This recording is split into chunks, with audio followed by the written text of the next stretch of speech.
नमस्कार, अरुणाचल समाचार में आपका स्वागत है। मैं हूं मनोज कुमार शर्मा। आइए बुलेटिन में सबसे पहले देखते हैं मुख्य समाचार।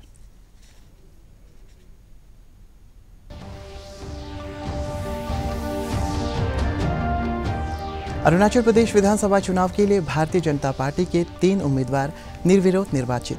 लोकसभा के 2 सीटों के लिए 12 और विधानसभा की शेष 57 सीटों के लिए 191 उम्मीदवार मैदान में।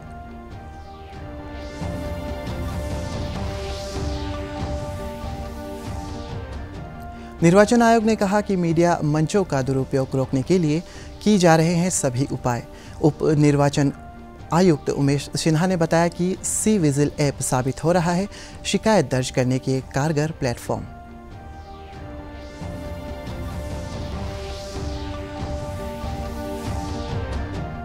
कांग्रेस अध्यक्ष राहुल गांधी ने कहा 21वीं सदी में गरीबी दूर करने के लिए न्यूनतम आय गारंटी जरूरी। प्रधानमंत्री नरेंद्र मोदी ने कहा चुनाव में जनता को मजबूत और काम करने वाली सरकार को ध्यान में रखकर करना होगा मतदान।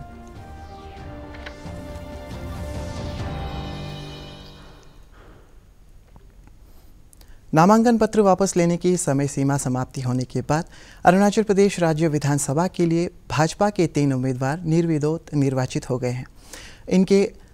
इनमें आलो ईस्ट विधानसभा क्षेत्र से केंतो जीनी, याचुली सीट से ताबा तादिर और दिरांग विधानसभा सीट से फुरफा शेरिंग निर्वाचित हो गए हैं।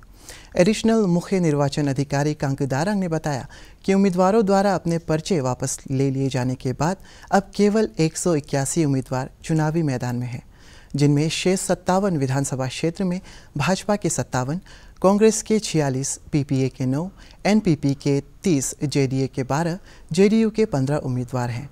वहीं महिला उम्मीदवारों की संख्या 11 हो गई है, जबकि लोकसभा की 2 सीटों के लिए कुल 12 उम्मीदवार चुनावी मैदान में, जिनमें अरुणाचल वेस्ट से केंद्रीय मंत्री किरण रिजिजू और पूर्व मुख्यमंत्री नाबाम तुकी उम्मीदवार हैं। For your information, I want to pass it. For Dirang ST constituency, Purpasring BJP, he has been elected unopposed because today 2 other candidates from For Dirang, they have withdrawn. One is Sring Jurme, Indian National Congress, Gombu Sring Gompapa, independent, and the other one is Tabatadir. He is from 16 Yachuli.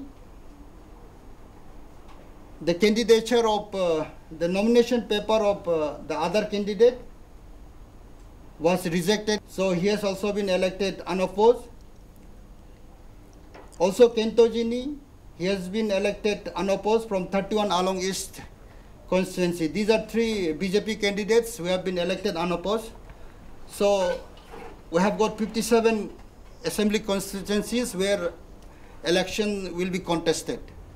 60-seat assembly constituency, we have got total of 191 candidates in fray.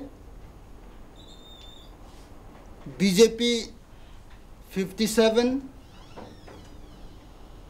INC 47, PPA 9, NPP 30, JDS Secular 13, JDU 17, AIP All India Party 1, and rest independents. And there have been a withdrawal of around 20 nominations in connection to parliamentary constituencies. There has been no any withdrawal of nominations. So the same number of candidates are there in one West Arunachal parliamentary constituency. There are 7 candidates. I have told you earlier also, Kirin Rijiju, BJP, Nabam Tuki, INC, Subu Kechi, People's Party of Arunachal Pradesh, Jarju Mete, Janata Dal Secular. Also in 2 Arunachal East parliamentary constituency, there has not been any kind of withdrawal. So we have got all the 5 candidates contesting for that seat. निर्वाचन आयोग ने कहा कि media मंचों का दुरुपयोग रोकने के लिए सभी उपाय किए जा रहे हैं। नई दिल्ली में पत्रकारों से बातचीत करते हुए उप निर्वाचन आयुक्त उमेश सिन्हा ने कहा कि सोशल मीडिया मंचों की भी आगामी आम चुनावी के लिए स्वेच्छा से आचार संहिता बनाई गई है। निर्वाचन आयोग ने बताया कि पिछले चरण के लिए 616 और दूसरे चरण के लिए 631 नामांकन वैध पाए गए हैं। पिछले 4-5 सप्ताह में करीब 1 करोड़ नए मतदाताओं के नाम मतदाता सूची में शामिल किए गए हैं। पहली बार देश भर में लगभग चुनावों में वीवीपैट मशीनें लगाई जा रही है। आयोग ने बताया कि सी विजिल ऐप के करीब 23,000 शिकायतें दर्ज की गई हैं। उन्होंने बताया कि इनमें से 7% शिकायतें सही पाई गई है और उन पर कार्रवाई की गई है। आयोग ने कहा कि आदर्श आचार संहिता लागू होने के बाद उनसे करीब 673 करोड़ रुपए मूल्य की बेहिसाब नकदी, अवैध शराब, नशीली दवाएं, सोना और मुफ्त बांटे जाने वाले सामान बरामद किए गए हैं। The computerization of the electoral roll, use of internet, use of various apps in the election commission. We have always kept abreast with the time, and this time a bevy of websites and Android-based apps have been introduced by the ECI for voters, service voters. For a vibrant democracy, the electoral participation must be at the highest, and it is the weight of the electors that lends gravity to democracy. The Election Commission is only facilitating the process by bringing every eligible voter in the electoral net. We are also running our awareness drive for the EVM and VVPAT awareness, especially targeting the groups of the first-time voters, women, people with disabilities, and the awareness camps at the polling station levels.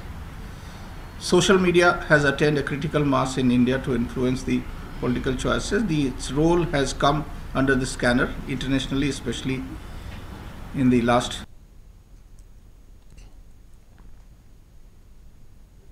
वरिष्ठ कांग्रेस नेता और पूर्व मुख्यमंत्री नबाम तुकी ने विश्वास व्यक्त किया है कि पार्टी वर्ष 2014 की तुलना में इस बार चुनाव में बेहतर प्रदर्शन करेगी। एक समाचार एजेंसी के साथ बातचीत में श्री तुकी ने कहा कि कांग्रेस केंद्र और राज्य में भाजपा सरकार की असफलता को उजागर करेगी।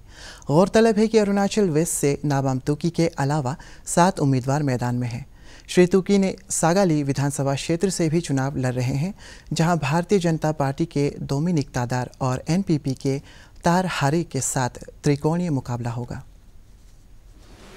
मुद्दा तो डेवलपमेंट के लिए है और अरुणाचल का रक्षा के लिए है। अरुणाचल का लोगों का जो ट्राइबल्स लोगों का, इंडिजिनस का, सिटीजन्स का, सबका रक्षा के लिए हम काम करने के लिए मेरा मुद्दा होगा। जो भी इशू हमारा सामने है उस इशू का ऊपर में हम लोग चर्चा करेंगे।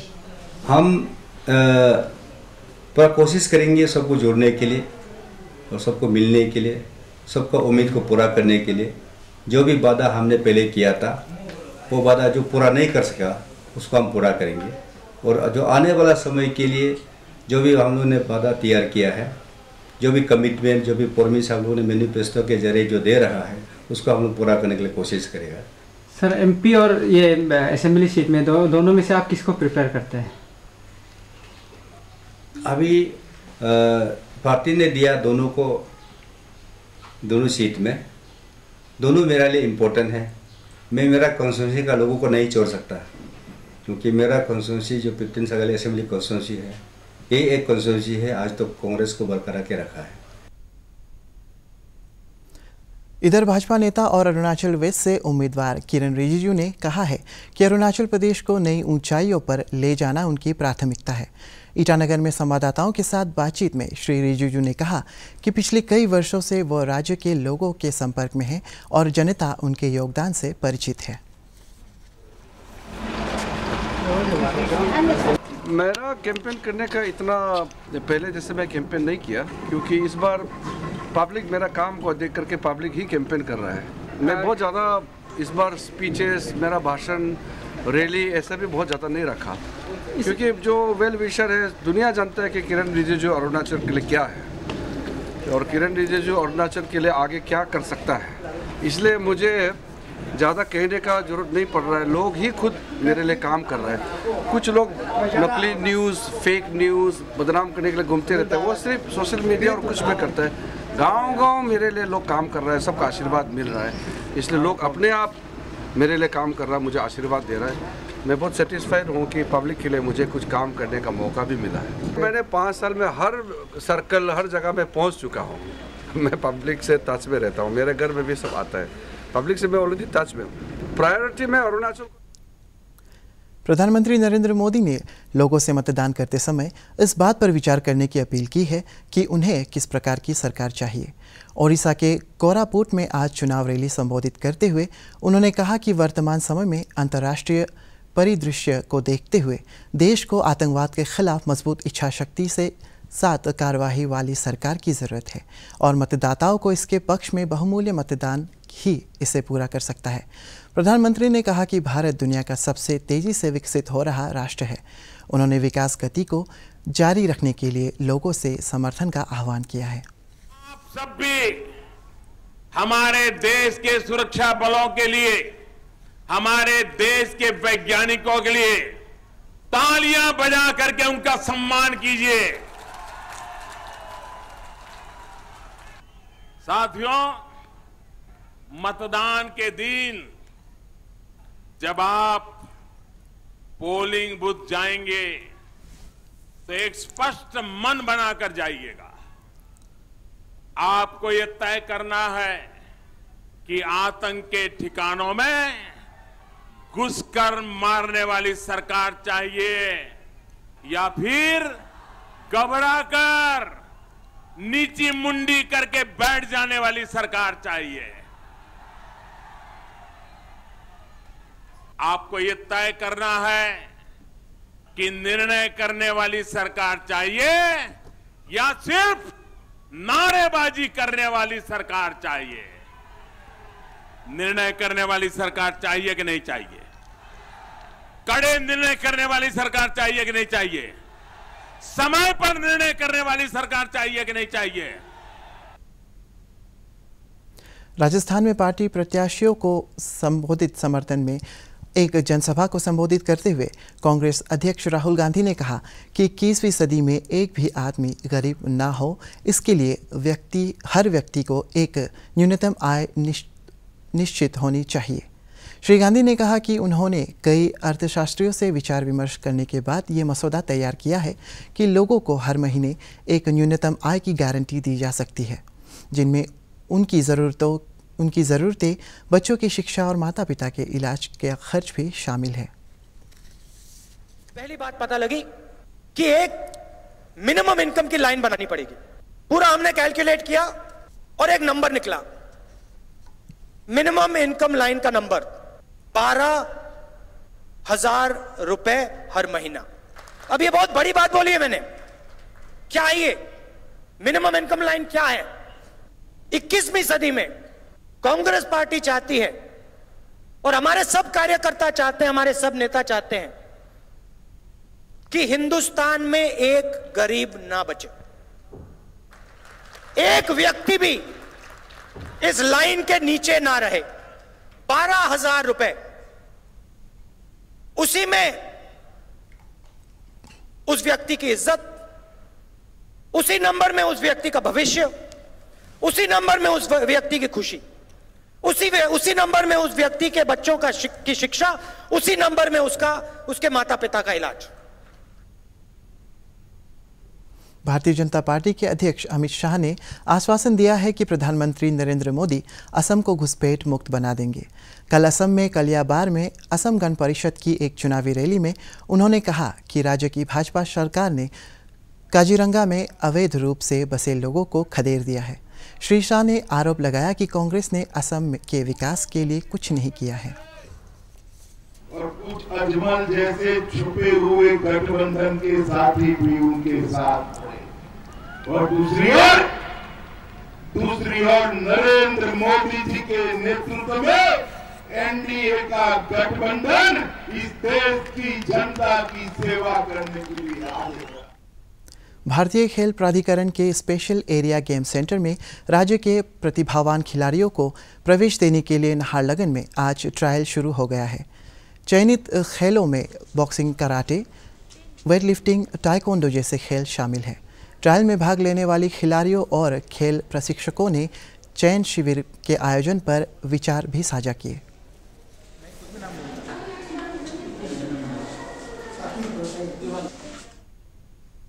अरुणाचल समाचार के आज के अंक में इतना ही। हम कल फिर हाजिर होंगे अरुणाचल और देश दुनिया के खबरों के साथ। आप देखते रहिए अरुण प्रभा। नमस्कार।